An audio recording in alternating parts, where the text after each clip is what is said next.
আমার মান সম্মানের একটু দাম আছে না? আরো বাড়াই কর। আপনার মান সম্মানের দাম কত? আমেরিকায় আমার গরুর গোবর দিয়ে চকলেট বানানো হয়। ভাই এগুলো তো আপনাদের কুরবানি হবে না, কারণ আপনারা মানুষকে দেখানোর জন্য কুরবানি দিচ্ছেন। ঈদ মুবারক ঈদ, ঈদ মুবারক ঈদ। জন্টু, জি স্যার। কুরবানি নিয়ে তো হার কিনা ফেলাইলাম। স্যার হান না তো গাই কিনছুন। স্যার তো আমার লাইনকে এটা স্যার না, আমি যে গাই কিনছি এটা তুই অন্য মানুষের কবি, মানুষের কবি হার কিনছি, দামি হার। সরি স্যার, ভুল হইছে, কমুনি হার কিনছুন। ঈদ মুবারক। আরে বন্ধু, কি অবস্থা? বিদেশ থেকে আইলি? হ্যাঁ বন্ধু, ভালো। অনেকদিন পর বিদেশ থেকে আইলাম যখন। তুই কুরবানি দিবি না? হ্যাঁ দিমই তো, তুই দিবি না? হ্যাঁ স্যারে গাই কিনছে। কইছি না যে গায়ের কথা কবি না, হার কবি। ও গাই কিন নাই, হার কিনছে বড়। কত টা কিনলো তোমার স্যার? এই যে 40,000। আসল দাম কস, আসল দাম কস কে? বারে কো, বারে কো। 41,000। আমার মান সম্মানের একটু দাম আছে না? আরো বাড়াই কর। আপনার মান সম্মানের দাম কত? 1,40,000। 1,40,000? হ্যাঁ, এটা ভালোই। আমি বড় মন নাই। আইস তোরে দাওয়াত দিলাম, আইস বন্ধু আইস। ওকে?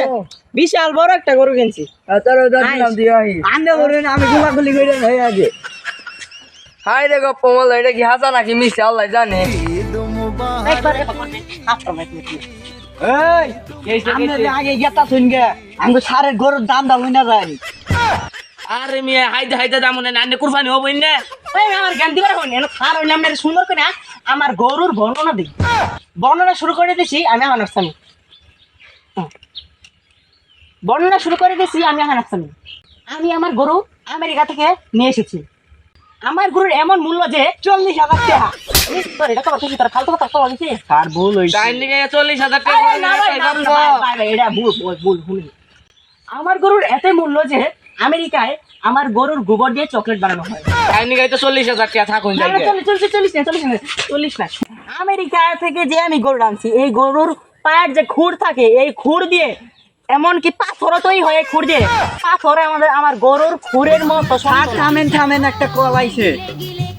তাড়াতাড়ি কর। হ্যালো, কি কেমন?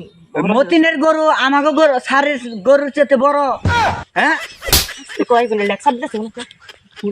স্যার, মতিনের গরু তো আপনার ডাকতে বড়।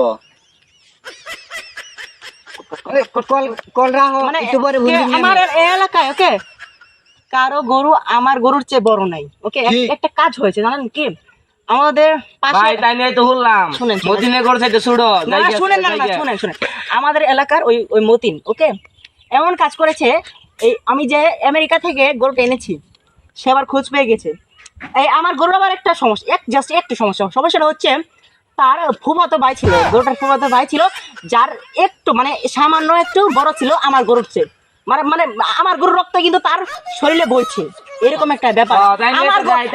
শুনেন, আমার গরুর জন্য ওই গরুটা বড় হয়েছে। আমার গরুর রক্ত ওই গরুতে আছে। আর শুনুন আর একটা কথা, এই মতিনের গরু জানেন কি করছে? ওই দিন আমার বন্ধুর বউরে করে ডাক দেয় আম্মা।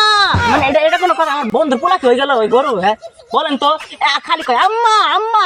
বন্ধুর বর তো রাগ উঠছে না, আমার কাছে কয় যে মতিনের গরু এরকম, আপনি একটা বিচার করে দেন। আমি তো চাইতেছি এই মুহূর্তে মেম্বার সাহেব বুঝেন নাই। আপনি চাপা বাদ দেন, আমি যাই গে। শুনেন, তাহলে আমি গরুটা কিনলাম বড়, এটা কেমন হইলো একটু বলে যান আপনি। এগুলো তো আপনাদের কুরবানি হবে না, কারণ আপনারা মানুষকে দেখানোর জন্য কুরবানি দিচ্ছেন। ভাই আপনার এত জ্ঞান দিতে বলিনি, আমি জাস্ট বলছিলাম যে আমার গরুটা কেমন হয়েছে, জাস্ট এটুকু বললাম যে জানগা জেনে যাবার নিছিলেন। আন্নের দিন খারাপ চাকর হয়েছে কেরা? ভাই আপনি যদি বড় পশু মানুষকে দেখানোর জন্য কুরবানি দেন, ওটা কবুল হবে না। ভাইয়া আপনি ছোট পশু কুরবানি দেন, মানুষকে দেখানোর জন্য না। আগে সারে তো মাঝে দেয়, আমার নিগাই কুরবানি দেয়। আসলে ভাই আমি বুঝতে পারছি, এতদিন আমি না বুঝি যে পরিমাণ মানে লোক দেখানোর জন্য কাজ করছি।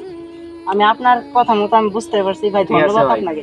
আর আমি আজকে বললাম যে আর লোক দেখানোর জন্য কুরবানি দেব না, আপনার কাছে খোলাসা করে বলে দিলাম যে আমার গরুটা মানে আমার সামর্থ্য অনুযায়ী কিনেছি। ওকে, আপনাকে এর দাওয়াত রইল ভাই। আপনারা আমার বাড়িতে দাওয়াত রইল ভাই। ওকে।